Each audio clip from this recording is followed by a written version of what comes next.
안녕하십니까. 다시 돌아온 즐거운 토요일입니다. 내일은 행복한 주일이죠. 요즘 그 나뭇잎이 많이 떨어지는데요. 요즘에 그 앙상한 이런 나뭇가지, 이런 것들을 보게 되고, 또 이렇게 키가 낮은 풀들도 이 추워지는 날씨에 이렇게 좀 누렇게 말라가게 되는 것을 보게 됩니다. 앙상한 가지들이나 또 키가 낮은 이런 풀들을 보면서 이제 날씨가 점점 추워진다. 또 예전에 마지막 잎새 이런 소설을 떠올리면서 아주 슬픈 생각, 이런 생각들을 예전에는 많이 했었는데요.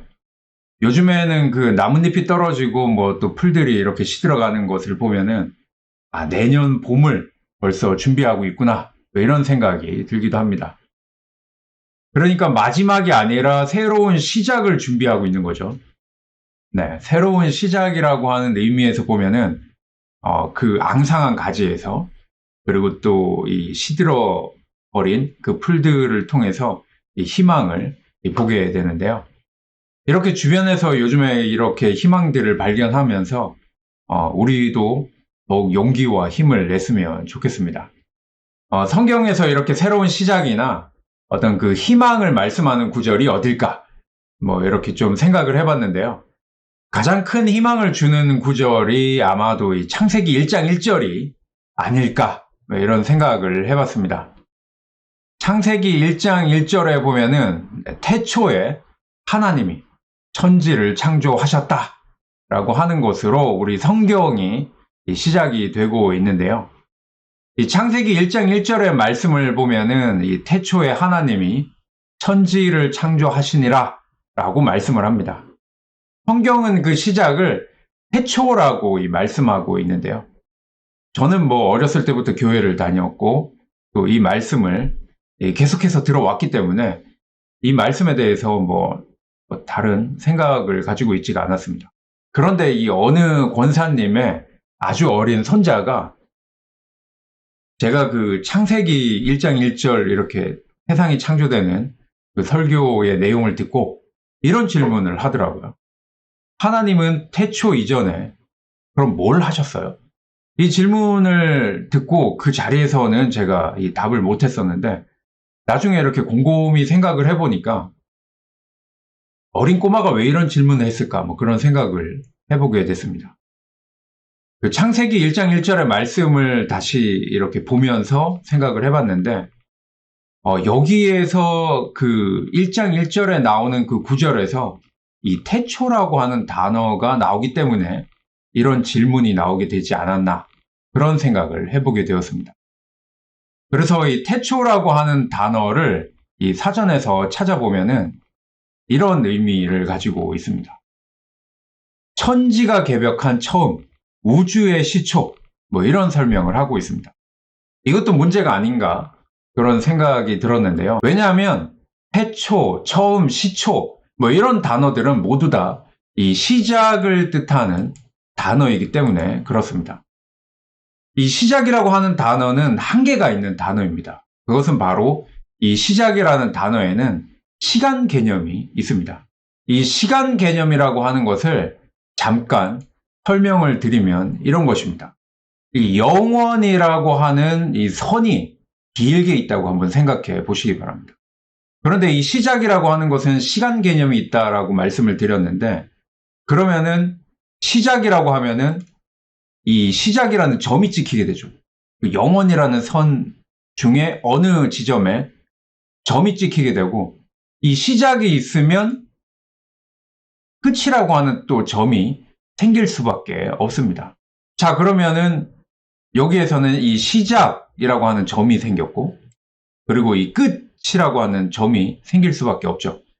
그런데 이 한 선에 이 점이 생겼기 때문에 이 점을 기준으로 시작 이전 그리고 시작 이후 이렇게 나눠질 수밖에 없다라고 하는 것입니다. 아무리 하나님께서 천지를 창조하셨다고는 하지만 그 천지를 창조한 것이 영원이라고 하는 어떤 선의 그 시간 속에 어느 한 지점에서 시작을 했다고 한다면 그 이전 그리고 그 이유를 당연히 생각할 수밖에 없는 것입니다. 이렇게 보면은 전지전능하다라고 하는 그 하나님께 이 넘지 못하는 어떤 한계가 생기게 됩니다. 우리는 그러면 하나님을 전지전능하다 이렇게 고백을 하는데 하나님이 이렇게 한계가 있는 하나님이 되어버립니다. 한계가 있는 하나님 괜찮습니까? 혹시 괜찮다고 하실 분들도 계시겠지만 저는 절대로 괜찮지가 않습니다. 그래서 창세기가 쓰여진 원래 언어인 히브리어는 무슨 의미로 이 태초라고 하는 단어를 사용하고 있는가 하는 것을 한번 살펴보았습니다. 한글 성경에 이 태초라고 번역된 이 히브리어 단어는 이 레시트라고 하는 단어입니다. 이 레시트라고 하는 이 단어, 이 히브리어 단어를 사전에서 찾아보면 처음 그리고 이 시작이라고 설명하고 있습니다. 그래서 이 처음과 어떤 시작이라고 설명을 하는 것이 좀 마음에 안 들지 않습니까? 그래서 좀 더 정확한 의미를 가지고 있을 것 같은 이 72인역 성경을 좀 찾아봤는데요. 이 72인역 성경은 이 헬라 문화권에 있는 그 후손들을 위해서 나중에 로마가 세계를 지배하면서 결국 이 그리스의 이 헬라 문화가 이 세계적으로 이 팽배해지지 않았습니까? 그래서 유대인 후손들도 이 많은 사람들이 헬라어로 마치 요즘 우리가 세계에 나가면 영어를 이야기해야 되듯이 그렇게 헬라어를 사용하는 이 유대인 후손들이 많이 생겨났습니다. 이런 식으로 이 유대인 후손들이 헬라어를 많이 사용을 하다 보니까 그래서 이 유대인 랍비들이 이 70명이 모여서 정확하게는 73명이라고 하는데 뭐 어쨌든 70명이라고 하고 이제 70명이 모여서 번역을 했다. 이렇게 해서 이제 72인역 성경이라고 하면 그래서 헬라어로 보면은 아르케라고 이 번역을 한 것을 보게 됩니다. 아르케라고 하는 이 헬라어도 이 한글 그 사전에 보면은 이 처음 또는 시작이라고 설명을 했습니다. 성경에서 사용하는 이 히브리어나 헬라어는 이 고대 히브리어, 고대 헬라어입니다. 뭐 요즘 사용하는 히브리어와 헬라어보다는 조금 더 어떤 조금은 다른 의미를 가지고 있다고 할 수가 있는데요. 마치 우리나라에 보면은 우리 지금 사용하고 있는 한글하고 우리 불과 한 100년 전에 사용했던 그 한글하고 발음이나 뭐 생긴 모양이나 조금의 어떤 의미 뭐 이런 것들이 100년 전만 해도 벌써 다르지 않습니까? 그런 것처럼 이 고대 헬라어나 고대 히브리어의 어떤 그 의미가 조금 달라서 이 고대 헬라어 같은 경우에는 고대 그리스 철학에서 사용되던 단어였기 때문에 철학적인 의미를 많이 가지고 있습니다. 그래서 이 고대 그리스 철학에서 어떤 그 의미로 아르케라고 하는 단어를 사용을 했는가 하는 것을 또 찾아볼 필요가 있어서 찾아봤더니 이런 의미를 가지고 있었습니다. 근원, 시원, 만물의 근원, 세계의 원질, 근본, 뭐 이런 어떤 이 세상의 이 바탕 그런 것을 이야기하는 것입니다. 우리 자본주의라고 요즘 이 시대를 이야기하잖아요. 그럼 자는 뭐예요? 뭐 물질, 뭐 돈, 뭐 이런 거죠. 그리고 본은 뭡니까? 근본, 이 바탕이 되는 거죠. 이 세계를 지금 형성하고 있는 바탕, 그것이 곧 돈이라고 하는 이 시대 속에 우리가 살아가고 있는 거잖아요. 그래서 자본주의라고 이야기하잖아요. 그래서 그 아르케를 이 근원, 근본 이런 뜻으로 우리 사용되는 것을 알 수가 있습니다.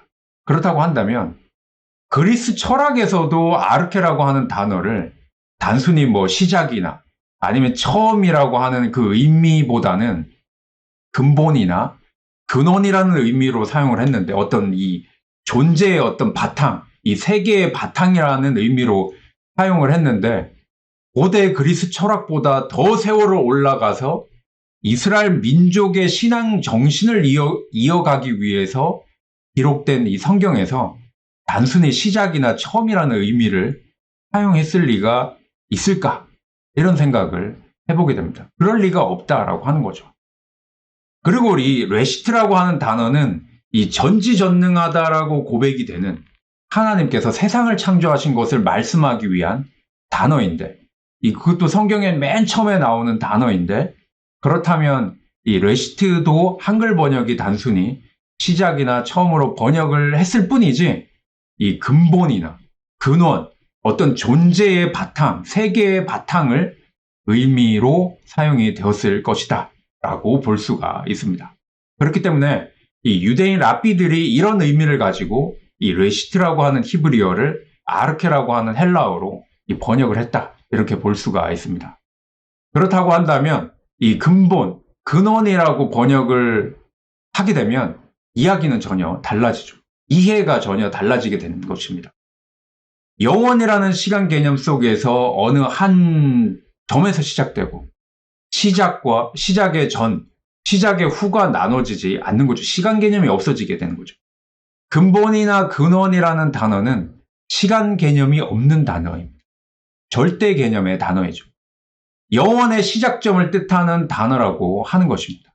따라서 근원적으로 하나님께서 천지를 창조하셨다, 이렇게 번역을 한다면 그 전에는 뭐 하셨나요? 그 후에는 뭐 하셨나요? 라고 하는 이런 시간 개념으로, 그럼 태초 이전에 하나님은 뭘 하셨나요? 라고 하는 그 질문 자체가 성립이 되지 않는 것입니다.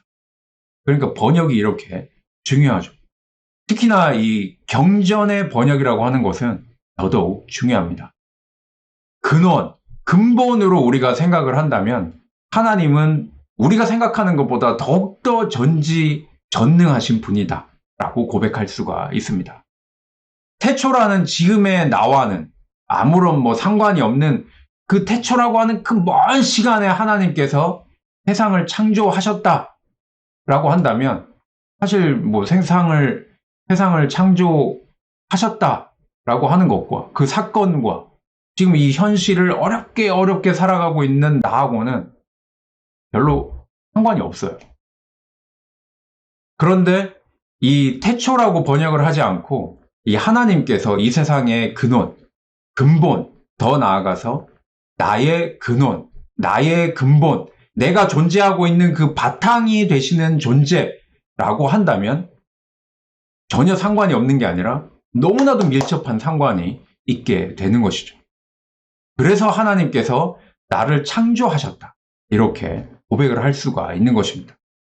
비록 지금 내가 이 현실 속에서는 어떤 다른 사람의 눈에 내 모습이 형편이 없을지 몰라도, 또 우리 자신은 이 형편없는 존재로 살아간다, 이렇게 주눅들어 있을지 몰라도 우리의 이 존재의 어떤 근원, 어떤 이 출발점이라고 하는 것은 이 형편없는 존재가 아니라 오히려 반대로 아주 존귀하고 소중한 존재로 출발을 했다라고 할 수가 있습니다. 하나님을 근본으로, 하나님을 근원으로 창조된 존재가 바로 나라고 하는 존재라고 하는 것입니다. 그렇다면 이 세상의 그 무엇보다 더 존귀하고 귀한 존재임을 깨달아야 되지 않겠습니까? 하나님께서 위대하시듯 나 자신도 위대할 수 있고, 하나님께서 능력이 있으시듯 나 자신도 그 능력을 발휘할 수 있는 존재입니다. 이 현실의 어려움에 매몰되지 않는 그 큰 능력, 이 세상의 모든 사람들을 다 품을 수 있는 그 큰 힘을 가진 사람이 될 수 있다라고 하는 것이죠. 우린 바로 그런 존재라고 하는 것입니다. 근원이 되시고 근본이 되시는 그 크신 하나님께서 우리를 하나님의 자녀라고 하십니다. 얼마나 크고 대단한 존재들입니까? 어렵고 힘들고 고통스러운 이 현실에 휩쓸릴 존재가 아니라, 어렵고 또 힘들고 고통스러우면 고통스러울수록 그 고난을 통해 더욱 단단해질 수 있는 위대한 존재라고 하는 것입니다. 이것을 꼭 기억하고 품고 살아가시는 하나님의 귀한 자녀들이 되시기 바랍니다. 자, 오늘은 여기까지 하도록 하겠습니다. 이 낙엽이 지고 풀들이 다 말라버려서 이 세상이 마지막일 것 같은 이 11월에 새로운 시작을 준비하는 이 희망을 볼 수 있기를 바랍니다. 항상 건강하시고 행복하시길 바랍니다. 오늘도 들어주셔서 감사합니다. 감사합니다.